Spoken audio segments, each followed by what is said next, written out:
This Family Life News podcast is made possible by the support of listeners like you. Next on the 5 o'clock report. We're getting what we want slowly. I'm in no hurry. We need a stronger, better answer to Iran's ability to close the Strait of Hormuz. Khomeini in Iran and bin Laden, those two made a huge difference for the gospel. Now, let's go to the newsroom. Conflicting reports about the conflict with Iran. Good afternoon. Thank you very much for joining us. I'm Mark Webster. President Trump insists Iran remains eager to work out a deal with Washington to end the war, saying this weekend, We're getting what we want slowly. Very tough negotiators. It takes a long time. I'm in no hurry. Apparently, Iran isn't either, saying it's backed away from talks for now over Israeli strikes on Iranian terror proxy Hezbollah in Lebanon. Though Israeli Prime Minister Benjamin Netanyahu, through a translator, says he's told President Trump they'll keep attacking Hezbollah as long as Hezbollah keeps attacking them. There will not be a situation where Hezbollah attacks our cities and our citizens, and its terror headquarters in Beirut and the Dahiya remain out of bounds. Democratic Senator Chris Coons tells Fox News They've used their cheap and lethal drones not just to close the Strait of Hormuz, but to attack our partners and allies in the region, harming oil and gas infrastructure, hitting our embassies and bases, and we need a stronger, better answer to Iran's ability to close the Strait of Hormuz at will. Former Air Force Brigadier General John Teichert has some thoughts. Iran feels emboldened enough to walk away from the negotiating table in support of their proxies or the arm of the IRGC and Hezbollah. And I'm concerned that if we don't continue to support Israel and their ability to defend themselves in northern Israel against Hezbollah, then we're just demonstrating further eagerness. Teichert says the U.S. may well be at a point where it has to resume strikes on Iran to force a favorable deal. Well, the never-ending Middle East turmoil continues to drive Muslims to Christ. So says Pastor George Hosni of Horizons International. He tells CBN two very unlikely figures have helped fuel the trend. Khomeini in Iran and bin Laden, those two made a huge difference for the gospel because they gave false hope. Why are we following this religion of destruction and killing and murder? And so they are flocking into the kingdom through Jesus Christ. Among the converts, Kurdish ministry director Pastor Nahad, who says he experienced a vision of Jesus while he was a political prisoner in Syria, crammed into a painfully small cell. I remembered reading about Jesus who healed the lame. And so I told Jesus, if you are real, help me. I saw in a vision a person in white entered my prison cell with a bowl of olive oil, and every time he poured oil on my body, the pain went away. Pastor Hosni believes many more Muslims will be coming to Christ in the near future and says the church has to be prepared with people trained to disciple them. All right, back in the U.S., a Utah judge today denying a defense request to close an upcoming hearing for Charlie Kirk's accused murderer. The judge in Provo ruling again in favor of the right of public and media access to those court proceedings for Tyler Robinson. The 23-year-old is accused of fatally shooting Kirk in September at Utah Valley University. Prosecutors say they will seek the death penalty.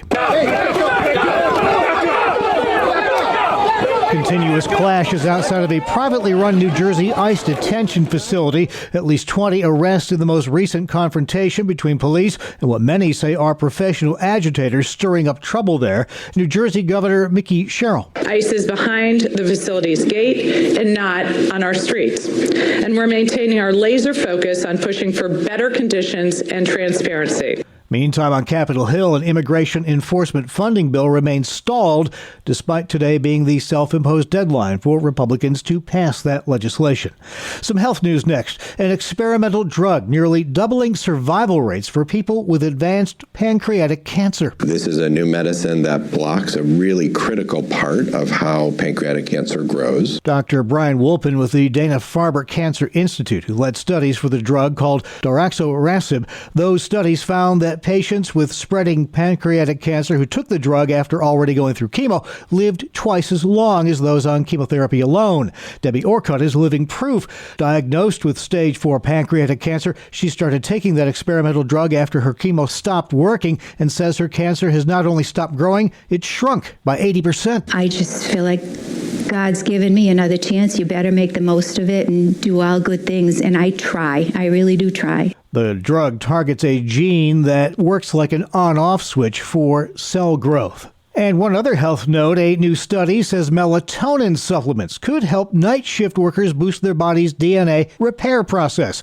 The findings are early but show promise as a simple way to help reduce long-term health risks linked to working the graveyard shift. The small clinical trial was published in Occupational and Environmental Medicine. Still to come here on the 5 o'clock report, a recap of our top regional stories and highlights from today's issues in education. First, weather with Kevin.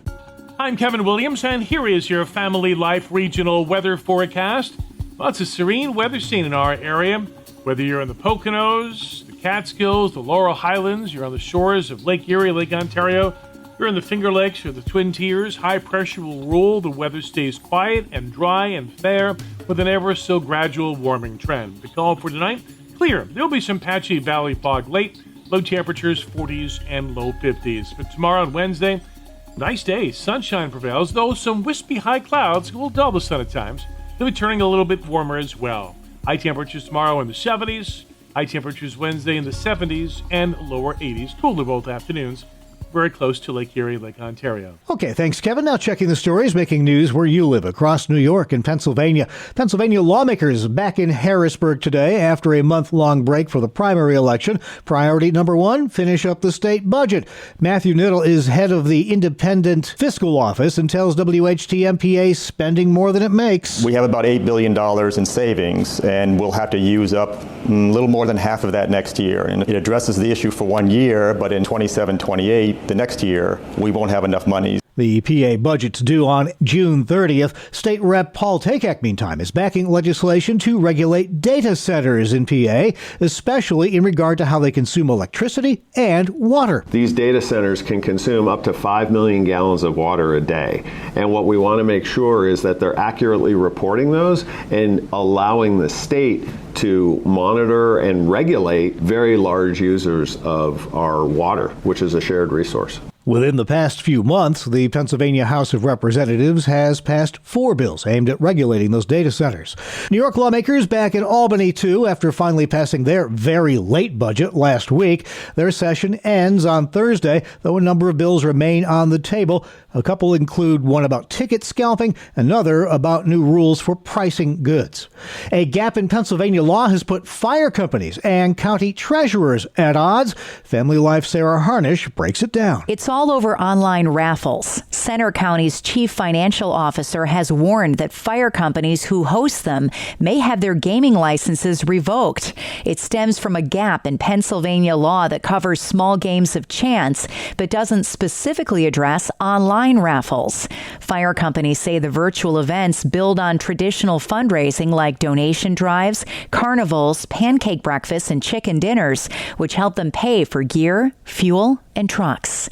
Sarah Harnish, Family Life News. Okay, thank you, Sarah. Both New York and PA are asking for some federal help after the April frost cost tens of millions of dollars in crop losses. $30 million in New York, $150 million damage in Pennsylvania. 3 counties in New York, Erie, Niagara, and Chautauqua, would get help if the request is approved.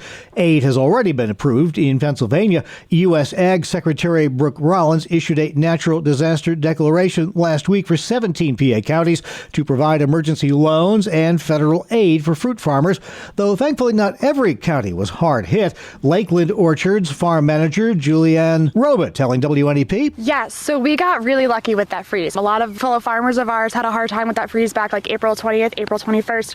But our strawberries, we got through amazing. We have an awesome team that kept them covered. Our plants hadn't woken up yet by the time that freeze came.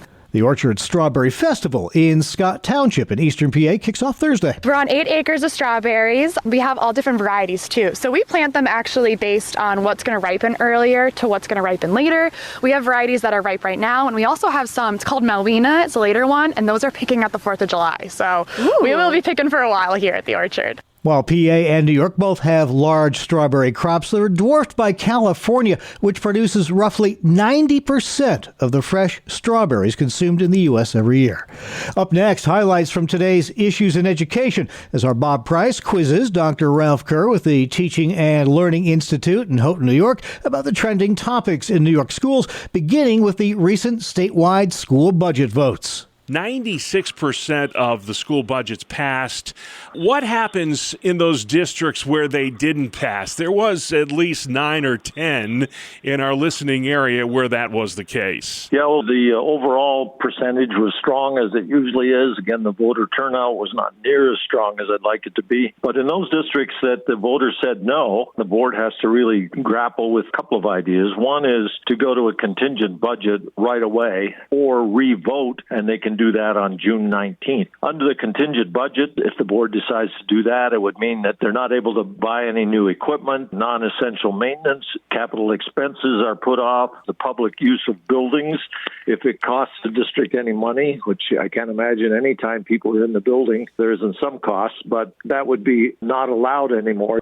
So there are some really tough decisions to be made. The board can either just go to a contingent budget, they can adjust the budget that they put out, or they can go with the same budget. So there are really several options. You know, I want to say that in some of those districts in our listening area, there are some issues, particularly around the fact that the administrative framework was not adjusted, and in some cases they even got increases, while teachers are being laid off because of the decrease in student enrollment.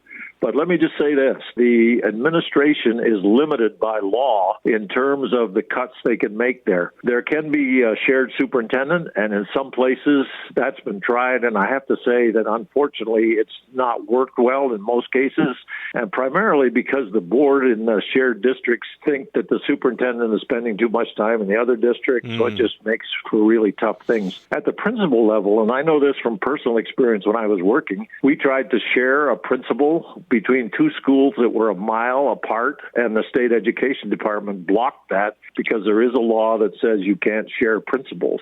So the state doesn't help with that kind of stuff at all. So again, the local district is really up against it, but they've got to do something by June 19th. Gotcha. Let's move on to Pennsylvania, Ralph. Another good topic, bell-to-bell cell phone bans.